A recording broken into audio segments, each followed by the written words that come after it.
Welcome to Talk Time with Lyla, where the entertainment industry comes to share. Hey, everybody. Thank you so much for coming to our next episode of Talk Time with Lyla. And for this beautiful day, we have a new guest, and this is the gorgeous and talented Brandi Guild. Hi. Thank you so much for coming. Oh, thanks for having me. For, I have a West Coast swing dancers that follow, but as you know, a lot of dancers from solo dancing, musical theater, tap dance, etc. And I teach a lot of adults. So for those of you who don't know, Brandi holds titles in country western, international 10, which I actually had to look up. That's where you have to master and perform 10 different dance forms and completely different styles. Yep. Crazy. So cool. And West Coast swing. So I wanted to start off with asking Brandi, why West Coast swing? What do you love about it? So one of the things I love about it is the range that it has. Mm-hmm. So all of the other dance styles, I could not do one dance for an entire weekend without getting bored. But because West Coast swing has a huge range of music genres and tempos, the dance feels like it changes. Yes. And so it's really engaging. And compared to a lot of the other partner styles, followers have a voice in this dance, and they have a level of influence that we don't always get to exercise in some of the other dances. That's so awesome. Like that. Yeah, that's really, really great. Well, it's beautiful. So good. Thank you. My first question here is, what fundamentals create the fastest long-term advancement in West Coast swing? Fundamentals. Fundamentals. How do you engage with the floor and how you move your spine? Okay. So I think people really, really neglect their relationship with the floor. Okay. And the engagement of both feet with the floor, which is really the essence of grounding. Yes. And using the floor to move yourself instead of depending on your partner and gravity. Okay. And so your engagement with the floor and the way you carry your spine. I want you to carry your spine with a sense of ease and mobility instead of holding it in a locked position as you try to monitor your entire body. That's awesome. And how does that compare to the other dance styles that you have done? It doesn't at all. Okay. So it's funny. The way I use my feet and my engagement with the floor come from Latin, my international Latin training. Wow. And so you can dance West Coast swing without it, but you shouldn't dance West Coast swing without it. But you won't be handed this in group classes. Okay. This is something you have to seek out, and it's something you have to work for. It's not built into our education system for recreational dancers. Okay. And for those dancers, where is the best route to find that information if they want to look like a true Westie? Find a good technical teacher. Okay. Yeah. So we have so many great teachers in this community, and we have technicians and we have artists, and you have to learn both. Yeah. But if you want to learn technique, go to a technician. Yes. And when you want to learn the art, go to the artists you really admire. That you need to have a range of teachers. I don't think you can have just one and get where you want to go. Wow, that's so interesting. In solo dance, you often have the same teacher your entire dance training. Yes. Often when you're 3 years old, and you'll train with the teacher all the way up through, when you're 18. And so many of those, I always say, West Coast swing is not a dance discipline. It's a dance genre. Okay. So we don't have a structured progression that we put people through. I kind of wish we did, and I'm glad we don't for various reasons. But we work to get people out enjoying the dance as fast as possible, get them hooked. And then if they choose to stick around, they have to make the decision to go back and fill in those technical gaps. Yes. I relate to that a lot. That's actually very true. It's true for most people. Never clicked that way before, but you're totally right. Yeah. What does, if someone wants to be a world champion, what does that training actually look like? So many people, I feel like, okay, me included, so I'm getting that off right now. They walk into the dance and they see champion dancers and they're like, oh my gosh, I want to be a champion. But I feel like we're super disillusioned to what it actually takes to become My answer doesn't make people happy. It's okay. Because that top level is not available to everybody. Okay. No matter how hard you work. Sure. It is a cocktail of talent and discipline and work and training and circumstance and luck, and all of these things come into play. I tell my dancers, if you are a recreational dancer, consider advanced the end of the road for you. Wow. If you make it to All-Star, that's an incredible bonus, but your All-Stars are semi-professionals. So for my hobby dancers, I say advanced is the end of the road. Don't hurry to get there. Enjoy the journey. just because you make it to All-Star does not mean you're automatically going to make it to champions. Right. We all max out at some point. Sure. What I will tell people is if you want to get really, really good, you have to do the really boring stuff. And I've noticed a lot of Westies don't like doing the boring stuff. It is dancing triple steps in front of a mirror for hours. Yeah. It's about understanding the nuance of movement and how you carry yourself. But boring practice is what produces profound results. Yes. And I find that a lot of people, and to be perfectly frank, I don't know that I would have done it had I not been teaching it. Right. My practice time was standing in front of a mirror next to a student doing it. Oh. And so at my peak, I was teaching 8 hours a day and practicing myself for 3. Wow. So that's 11 hours in the studio. I got a lot of reps in. Yes, you did. Yeah. That is so interesting. Yeah. Wow. Very cool. Also, I'm going to say something else. Do it. I think competitive art is stupid. Okay. I wish we didn't compete. I really do. If I could restructure the entire community, I would say we compete in prelims and semifinals, and finals at all levels are no longer judged, and we just celebrate people's art. Wow. I think we have done our community a disservice by holding up our highest level of art and having people try to figure out what's better, because there's no such thing. That is going to resonate with some of my solo dance listeners so hard. Okay. Because my other artist friends, when I came into West Coast Swing, I mean, nobody was like, oh, don't do it. But they're like, Lyla, you're an artist. Why are you competing? And it's been an extremely humbling experience and also challenging for me, because prior to this, I was always just putting art out. Yeah. And then to walk into a situation where people that don't know you are subjectively criticizing your dancing is actually really challenging. So it's very interesting to hear you say that. We're competing in a dance style that has no established standard. Right. What are we doing? Yeah. So anyway, I make a living doing this. But as I've matured as an artist myself, I've actually come to really think competitive art is dumb. Yeah. And it brings people, I mean, I understand I'm a highly competitive person. Sure. I'm one of those people that my friends tease me and they're like, you're going to turn 90, take up needlepoint and start competing in it. Competition is very motivating for me. But especially with this improv, the routines are a different story. Yes. That's a different story. But with this improvisational style, I don't know. I just want to celebrate it. Yeah, I understand. Yeah. Yeah. It does get very focused on, I mean, in our community and all communities, on competitive results as opposed to, and that doesn't necessarily mean technical or artistic excellence all the time. It means nothing. Yeah. Yeah. So the only thing I tell my students that making it through to the next round, it can speak to your own quality of movement. Yes. And how the judges are perceiving you in that brief moment that they get to look at you. Yes. But it really does not speak to your technical skill. It doesn't speak to your artistry. It doesn't speak to what it is that you're creating. Yeah. Because in a heated format, I don't actually get to see the entirety of what you're creating. I get a tiny snippet of it. Yeah. That is an amazing and refreshing perspective, and I'm so glad that you said that openly. It's something that I feel like I've thought about, but haven't actually been brave enough to say, so thank you for commenting for me. Yeah. But I still travel across the country to compete, just like everybody else. I'm still competing. So I'm still competing because I love it. It's like, for me, a Jack and Jill final feels like playing with my friends. Yes. And I don't care about the results anymore. That's I have the fortune of being at a level where the results don't dictate my progress anymore. Yes. So I enjoy it, and I still think it's dumb. That is so awesome. I love it. Thank you for sharing that. You're welcome. So one of the things I wanted to touch on, which similar to what you just said, but what are dancers, competitive or not, spending too much time on right now?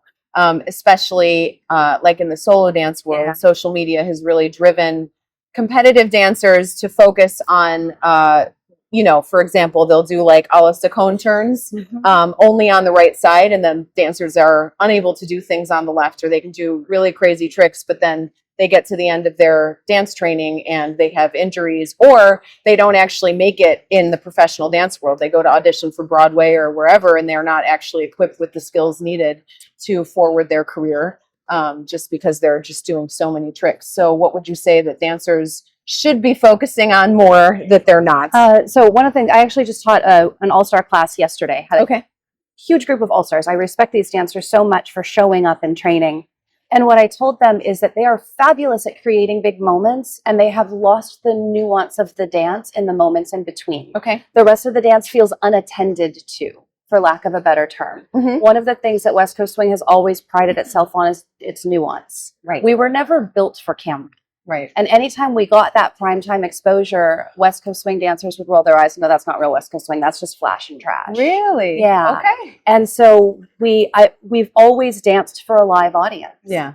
And I now feel like dancers are dancing for social media. They're trying to create those big 15-second moments that are going to go viral. Yes. And the rest of the dance feels unattended to. And to me, it feels disrespectful to the live audience. Okay.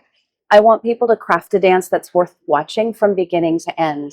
And that means there's texture and there's depth and there's nuance and there's some big moments. Yes. But some of these dances, I call them the patchwork of desperation. Oh my goodness. Sorry. It's okay. I love it. It just looks like dancers are frantically like chasing these big moments. It does feel that way. So dancing. Yes. Yeah. So it's the nuance. But the biggest mistake dancers make in practicing is that they practice mindless repetition. Okay. Mindless repetition is just going to reinforce established movement patterns. So if you already do something exactly the way you want to do it, then mindless repetition is fine. But if you're trying to change movement patterns, it has to be incredibly intentional, very mindful, very slow, very deliberate, very boring. Okay. And so it's the mindless repetition that'll kill them. And what's the best way to approach that kind of training? Do you recommend doing it like, for hours at a time or okay? Yep. As soon as your mind wanders, you're into the mindless repetition. I tell my students to just pepper their day with 3 to 4 minute practice sessions. Wow. Especially my students that work at desks. You need to take a break, stand up, move for just a few minutes. Be very intentional, be deliberate, and know what you're working toward when you do it, and you'll start to get profound results. That's awesome, and also a very approachable way for everybody to be able to train and better their dance, regardless of their competitive results. So even if you are not a professional teacher and you can't spend 8 hours a day practicing your basics, you can still get up for 10 minutes every hour and continue to improve your dance. For sure. That's really, really awesome. So with that, with dancers of all ages, how do we continue? I knew this was coming. It's okay. Well, yeah, I mean, it's impossible. You're with your career spanning as so many different dances as it is, and how gorgeous your dancing still is. Thank you. It's absolutely amazing. How do you continue improving at a high level, even as our bodies are changing? And it totally happens, just so everybody knows. Oh yeah, let's talk about it's not the same. Aging in the spotlight is not for the faint of heart. No, it's very challenging. It's very challenging. And so I've had my own struggles. And to be honest with you, I don't think I'm still improving. Really? Okay. And that is a honest assessment. There comes a point as an athlete. So I was an athlete before I was a dancer. Yes. There comes a point as an athlete or a physical, we'll call it a physical artist. Yeah. Where you have to work really hard just to stay as good as you once were. And your improvement is actually over. And it breaks my heart to say it. It just guts me. But for example, I've had to really shift my focus in working out to not be getting better, but to just be staying strong and staying mobile and staying flexible instead of trying to get stronger, to get more flexible. Right. And that's, for somebody who always strives for progress, that's a tough pill to swallow. Yeah. And as an athlete, I always subscribe to that mentality of don't compare yourself to anyone else, compare yourself to yesterday. Yes. But there comes a point where we can't do that anymore. Yeah. I am never going to be as good as I was at 32. Yeah. Never. Those days are gone, and I have to accept that. And you asked why West Coast Swing? One of the reasons I'm still in this is because I haven't aged out of it yet. No. And I would age out of ballroom, Latin, country. I'm 50. I just turned 50 last year. Wow. And I haven't danced in the Masters division yet, and I'm not going to for a very long time. Girl, it's okay. Also, I think sophisticated is dumb. We don't age out of this dance at 35. Most of the top champions are over 35. It's true. if you treat your body well, you can dance this dance for a very, very long time at a really high level. Yeah. Now, I have chosen not to chase the trends of athleticism and tricks. Right. That has been a very intentional choice for me. Okay. Because I don't want to put my body through that. And even at my peak, that was not the style of dancer that I was. Yeah. And so I've had to admire that side of our dancing without feeling obligated to engage in it. Yes. And that has been really intentional. It's challenging. It is. I'll be honest. I admire you for it. There are times I'm sitting in a champion's final chair and I'm watching these brilliant, brilliant women around me, and I'm just like, I will not be doing that today or any time in the It's okay. future. That's okay. I also, as far as aging goes, I think it's really important to listen to our bodies. Yes. And seek the help that we sometimes need. I don't know where you are in your perimenopause journey, but I'll go ahead and say it. I've needed some medical assistance in order to feel like I'm in control of my body. Yeah. And as a dancer, feeling out of control of your body is horrible. Yeah. And so I went through a stage where there was no amount of eating a certain way and moving in certain ways that was impacting my body. Wow. And so I'll flat out say it. I'm on hormone replacement therapy and I'm on a low dose of GLP-1, which is otherwise known as Ozempic.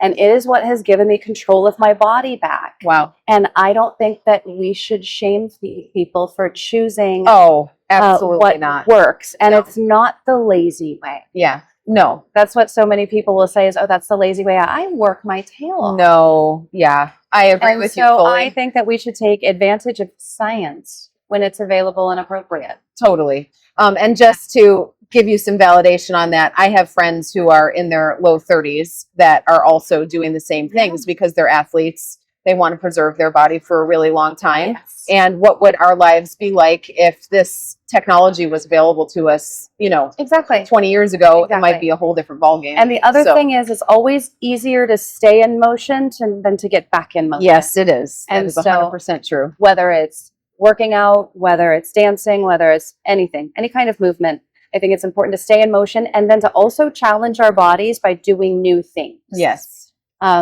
Whether it's new hobbies, new sports, new dances, new exercise, but keep it guessing a little bit. Yeah, that's right. Yeah, because once your body gets an inertia in a certain direction, I know from personal experience that no matter, there's certain exercises that no matter how much I do, it does no impact. It's just, Yep. And sometimes even if I add like weights to my routine again, it doesn't even, like dance doesn't even, my body doesn't register dance as exercise anymore. So it's like when you want to, I'll dance for like 5 hours. Yes. And my watch will register 6 minutes. Oh my gosh. And I'm like, which 6 minutes? That's the real question. Yes.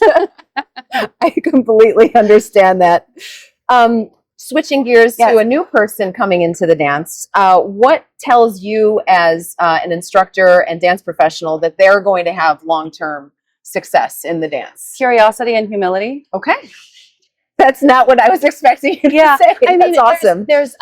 So I had a coach when I first started, Phil Adams, who unfortunately is no longer with us, but I credit this man with my career and sending me on a path to where I was able to go today. And I was so green when I got to him, and he encouraged me to take some really, really big steps. And so years later, I went back and watched video of me dancing at that time, and I was like, what did he see? And I definitely possessed a natural affinity for movement. Right. And I moved with ease and efficiency that was visible, and I think he saw that it could be cultivated. So I definitely look for that in newer dancers is that sense of ease in their movement. Yes. A sense of moving as a whole instead of moving as a series of parts. Right. And I always say when I'm watching a dancer, I see dancers where the movement's either coming out of them or the movement was put on them.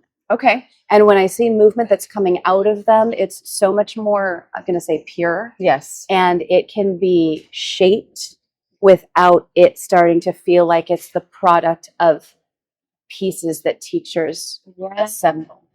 That's an excellent perspective. So almost that their body's moving as a cohesive unit instead of like place your arm here, etc. That's really awesome. I say, so there are those things, but really curiosity and humility are absolutely required Totally. for somebody to go anywhere in in anything Yeah. is be willing to put in the work and ask the questions and acknowledge what you don't know and seek it out and honor the people that came before you and stay humble. It's true. Yeah.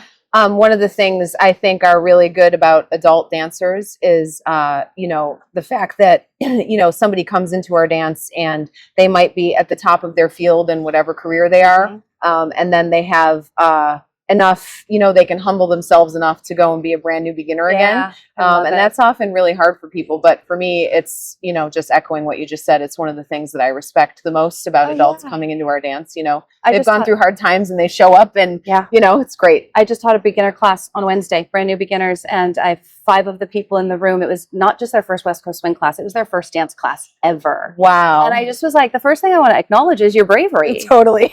Like, it is so brave to walk into a dance class as an adult for the very first time. And it is our job as teachers and ambassadors of this dance to make them feel safe, comfortable, not just welcomed, but valued. Yes. Like, we want you here. Totally. Like, this is for you. 100%. So many times we walk into a community that doesn't feel like it's for us. And I believe that this one, and West Coast Swing attracts such smart people. It really does. I've taught brain surgeons and rocket scientists, and I'm like, listen, this is not rocket science. And it's really fun to tell that joke to an actual rocket scientist. I love that. Yeah. That is so good. Well, as we're wrapping up here, I just one final question, if you don't mind. I don't mind. If you could leave dancers with one piece of advice that would still matter 20 years from now, what would it be? Create art that you love and just let it exist. And some people are going to love it and some people are not going to like it, and it's not for them. And I've also really had to learn that my art is not for me. My joy is in the creation, and I hope other people experience joy in the consumption of my art, and that's okay too. So you don't have to love watching your art, you do have to love creating it. That's what I would say. That is so inspiring. I did not expect that answer at all. And for me personally, that matters so much in my life right now. So thank you so much for saying that. My pleasure. Yeah, it's really great. It's been really great having you here. Thanks. So nice getting to know you more. I know. This was really fun. Thank you for asking. So good. Thanks for watching. Yeah, thank you for watching. Okay, guys, we're wrapping up. Brandi's got to go teach a workshop. So we'll see you next time. Bye. Bye.